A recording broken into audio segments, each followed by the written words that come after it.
সুচপুর গণহত্যার 25 বছর যথাযোগ্য মর্যাদায় স্মরণ শহীদদের।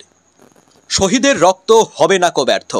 নন্দীগ্রাম যদি রাজ্য রাজনীতিতে তৃণমূলকে অক্সিজেন দিয়ে থাকে, সিঙ্গুর যদি তৃণমূলকে শক্ত ভিটের উপরে দাঁড় করিয়ে থাকে, তাহলে বলতেই হয় নানুর হচ্ছে তৃণমূলের রাজ্যে ক্ষমতায় অধিষ্ঠিত হওয়ার পথের দিশারি।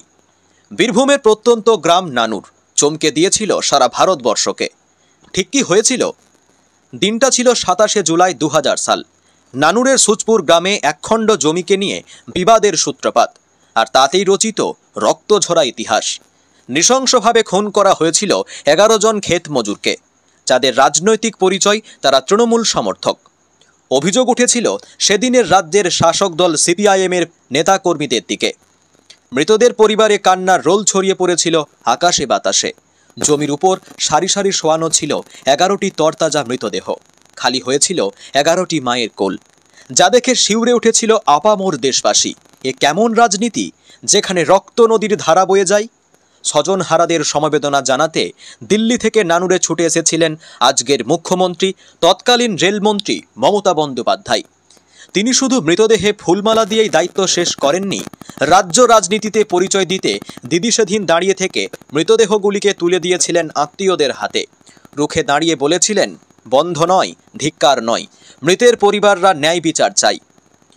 25তম বছরে নানুরের সুচপুর গণহত্যার শহীদদের রক্তঝরা দিনটিকে আরও একবার ফিরে দেখা যাক সেদিনের সুচপুরকে।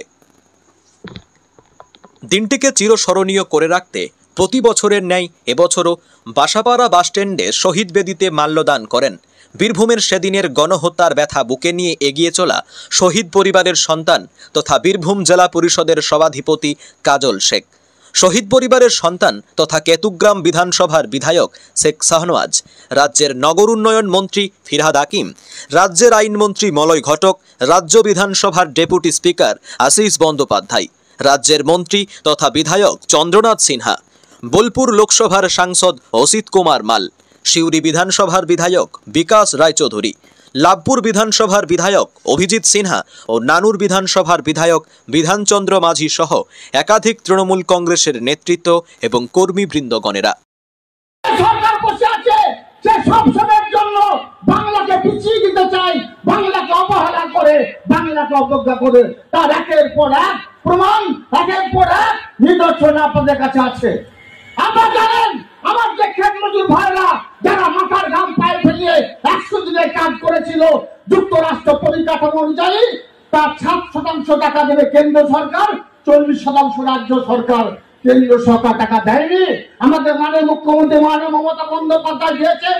কেন্দ্র সরকার যুক্তরাষ্ট্র পরিকাঠামো অনুযায়ী যদি আবার টাকা দিত, তাহলে বাংলার বুকে মাটির বাড়ি থাকতো না, ছাদবিহীন মানুষ থাকতো না।